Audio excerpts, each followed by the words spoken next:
शिव बाबा याद है ना। ओम शांति। सुनते हैं 16 जनवरी 75 के अव्यक्त बाप दादा के मधुर महावाक्य। आज की अव्यक्त वाणी का टाइटल है ज्वाला रूप अवस्था।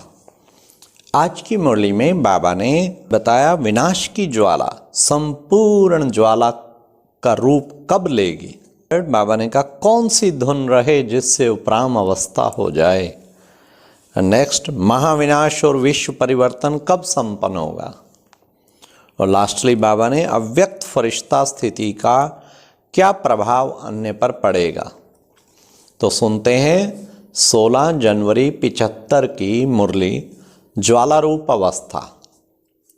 विश्व परिवर्तन के आधार मूर्त सर्व संबंधों तथा प्रकृति के सर्व आकर्षणों से उपराम आकर्षण मूर्त बाप दादा ज्ञान रतन वत्सों से बोले, अपने को नैनों में समाये हुए नैनों के नूर व नूरे रत्न समझते हो। स्वयं को बाप दादा के नैनों के सितारे समझते हो। नैनों के सन्मुख हो या नैनों में समाये हुए हो। दो प्रकार के सितारे इस समय चमक रहे हैं। हर एक स्वयं से पूछे कि मैं कौन सा सितारा हूँ। समाये हुए की क्वालिफिकेशन और सन्मुख वाले की बीच, दो के बीच में तीसरे के आने की मार्जिन रहती है। अर्थात कोई ना कोई विघ्न निरंतर में अंतर कर सकता है। लेकिन जो नैनों में समाये हुए हों वे बाप के समान होते हैं। कोई परिस्थिति व प्रकृति अर्थात 5 तत्व भी बाप से उन्हें अलग नहीं कर सकते। गोया वे सदा विजयी निरंतर एक रस और एक की लग्न में मग्न होंगे। एक बाप और बाप समान सदा ईश्वरीय सेवा, बस इसके सिवा उन्हें और कुछ दिखाई नहीं देगा। जो नैनों में समाये होंगे उनकी बाबा कितनी अच्छी निशानियां बता रहे हैं। हाँ, कैसे वो सदा बाप के समान प्रकृति तत्वों पर भी विजयी और निरंतर एक रस एक की लग्न में मग्न होंगे। और जो दूसरे सितारे हैं सन्मुख वाले, वहाँ तो फिर भी कुछ अंतर आने की मार्जिन है। उनकी दृष्टि वृत्ति स्मृति तीनों ही सदा समर्थ रहती है, अर्थात व्यर्थ समाप्त हो जाता है। यह है नैनों में समाये हुए। ऐसे बने हो या बनना है। विश्व परिवर्तन के आधार मूर्त स्वयं को परिवर्तन किया हुआ अनुभव करते हो। अगर आधार मूर्त संपूर्ण परिवर्तन की अभी स्वयं में कमी महसूस करते हैं, फिर विश्व परिवर्तन कैसे होगा। आधार मूर्त स्वयं अपने लिए ही कुछ समय की आवश्यकता समझते हैं या विश्व परिवर्तन के लिए अभी समय चाहिए। यह संकल्प उत्पन्न होता है। आधार मूर्त के दृढ़ संकल्प में कभी हलचल के संकल्प रहते हैं, तो विनाश अर्थ निमित्त बनी हुई आत्माओं में भी कभी जोश कभी होश आ जाता है। आधार मूर्त आत्माओं का संकल्प ही विनाश अर्थ निमित्त बनी हुई आत्माओं का प्रेरणा का आधार है। बाबा कहते तुम बच्चे ही विश्व परिवर्तन के आधार मूर्त हो। तुम्हारी ऊंची स्थिति ही विनाश ज्वाला को प्रज्वलित करेगी।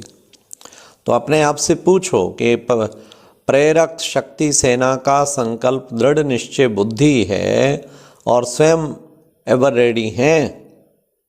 जैसे यज्ञ रचने के निमित्त ब्रह्मा बाप के साथ ब्राह्मण बने, तो यज्ञ से प्रज्वलित हुई यह जो विनाश ज्वाला है, इसके लिए भी जब तक ज्वाला रूप नहीं बनते तब तक यह विनाश ज्वाला भी संपूर्ण ज्वाला रूप नहीं लेती है। यह भड़कती है, फिर शीतल हो जाती है। कारण क्योंकि ज्वाला मूर्त और प्रेरक आधार मूर्त आत्माएं अभी स्वयं ही सदा ज्वाला रूप नहीं बनी। ज्वाला रूप बनने का दृढ़ संकल्प स्मृति में नहीं रहता है। ज्वाला रूप बनने का मुख्य और सहज पुरुषार्थ कौन सा है।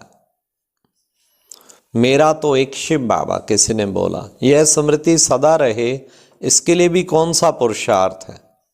अब लास्ट कौन सा विशेष पुरुषार्थ रह गया है? किसी ने कहा उपराम अवस्था, यह तो है रिजल्ट, लेकिन उसका भी पुरुषार्थ क्या है? फिर किसी ने जवाब दिया न्यारापन। न्यारापन भी किससे आएगा? कौन सी धुन में रहने से? अब लास्टली बाबा ने बताया, बड़े ध्यान से सुनना, धुन यही रहे कि अब वापस घर जाना है। दीदी मनमोहिनी को यही धुन रहती थी, अब घर जाना है, अब घर जाना है, अब वापस घर जाना है। जाना है अर्थात उपराम, जाना है, जहां जाना है वैसा पुरुषार्थ स्वतः ही चलता है। जब अपने निराकारी घर जाना है तो वैसा अपना वेश बनाना होता है ना। तो इस नए वर्ष का विशेष पुरुषार्थ यही होना चाहिए कि वापस जाना है और सबको लेके जाना है। इस स्मृति से स्वतः ही सर्व संबंध सर्व प्रकृति के आकर्षण से उपराम अर्थात साक्षी बन जाएंगे। साक्षी बनने से सहज ही बाप के साथी बन जाएंगे, वह बाप समान बन जाएंगे, सर्व को सदा ज्वाला रूप दिखाई देंगे। तभी ये विनाश ज्वाला भी आपके ज्वाला रूप के साथ साथ स्पष्ट दिखाई देगी। जितना स्थापना के निमित्त बने ज्वाला रूप होंगे, उतना ही विनाश ज्वाला रूप में प्रत्यक्ष होगा। इस दृढ़ संकल्प की तीली लगाओ। अब बाबा कहता है तीली लगाओ दृढ़ संकल्प की, तब विनाश ज्वाला भड़केगी। अभी शीतल रूप में है क्योंकि आधार मूर्त भी पुरुषार्थ में शीतल है। शीतल थे 75 की मुरली है, अब तो कई आत्माएं ज्वाला रूप बन चुकी हैं। संगठन रूप का ज्वाला रूप विश्व के विनाश का कार्य संपन्न करेगा। अल्प आत्माओं का दृढ़ संकल्प अल्प काल के लिए कहीं कहीं विनाश ज्वाला भड़काने के निमित्त बना है, लेकिन महाविनाश और विश्व परिवर्तन संगठन के एक श्रेष्ठ संकल्प के सिवाय संपन्न नहीं हो सकता। इसलिए इस वर्ष में अपनी लास्ट स्टेज सर्व कर्म बंधनों से मुक्त कर्मातीत अवस्था, न्यारे और प्यारेपन का बैलेंस सदा ठीक रहे, ऐसे निराकारी स्टेज संगठन रूप में बनाओ। तब विनाश के नज़ारे और साथ साथ नई दुनिया के नज़ारे स्पष्ट दिखाई देंगे। सबको इस वर्ष ये पुरुषार्थ करना है। इस लास्ट पुरुषार्थ से ही स्वयं की और विनाश की गति फास्ट हो गई। संकल्प चलता है या समाप्त हो गया है? घबराते तो नहीं हो कि क्या होगा कैसे होगा, अगर और मगर तो नहीं आता है। अगर ना हुआ तो कोई कहता मगर होना ही है, कोई अगर कहता लेकिन होगा क्या। कहीं समझते हैं कि बाप तो अव्यक्त हो गया, व्यक्त में सामना करने वाले तो हम ही हैं, लेकिन आप भी अव्यक्त हो जाओ ना। अर्थात कोई भी सामने आए तो व्यक्त भाव की बात उन्हें दिखाई ना दे या करने की हिम्मत ही ना हो। औरों के भी व्यक्त भाव को, बड़े ध्यान से सुनना बाबा के महावाक्य, औरों के भी व्यक्त भाव को मिटाने वाले अव्यक्त फरिश्ते बन जाओ। ऐसी अव्यक्त स्थिति व वायुमंडल अर्थात पांडवों का किला बनाओ तो यह हलचल समाप्त हो जाएगी। बाप दादा अंत तक आपके साथ है और सदा बच्चों के ऊपर स्नेह और सहयोग की छत्र छाया के समान है। इसलिए घबराओ मत। बैकबोन बाप दादा सामना करने के लिए किसी भी व्यक्ति द्वारा समय पर प्रत्यक्ष हो ही जाएंगे और अब भी हो रहे हैं। अच्छा, ऐसे सदा हिम्मत और उल्लास में रहने वाले, हर परिस्थिति में श्रेष्ठ स्थिति में रहने वाले, प्रकृति के सर्व आकर्षणों से परे रहने वाले, रूहानी बाप के रूहानी आकर्षण में रहने वाले, रूहानी आकर्षण मूर्त, सदा निश्चिंत और निश्चय बुद्धि बाप के सदा साथी, सर्व के सदा स्नेही और सहयोगी आत्माओं को बाप दादा का याद प्यार और नमस्ते। तो प्यारे बाबा ने इस मुरली में बताया इस नए वर्ष का विशेष पुरुषार्थ यही होना चाहिए कि अब घर जाना है, अब वापस घर जाना है और सबको साथ लेके जाना है। ये धुन लगी रहे। बाबा ने कहा इस स्मृति से प्रकृति के सभी आकर्षणों से तथा सभी संबंधों से उपराम हो जाएंगे और साक्षी एवं निराकारी बन जाएंगे। बस मुझे अब जाना है।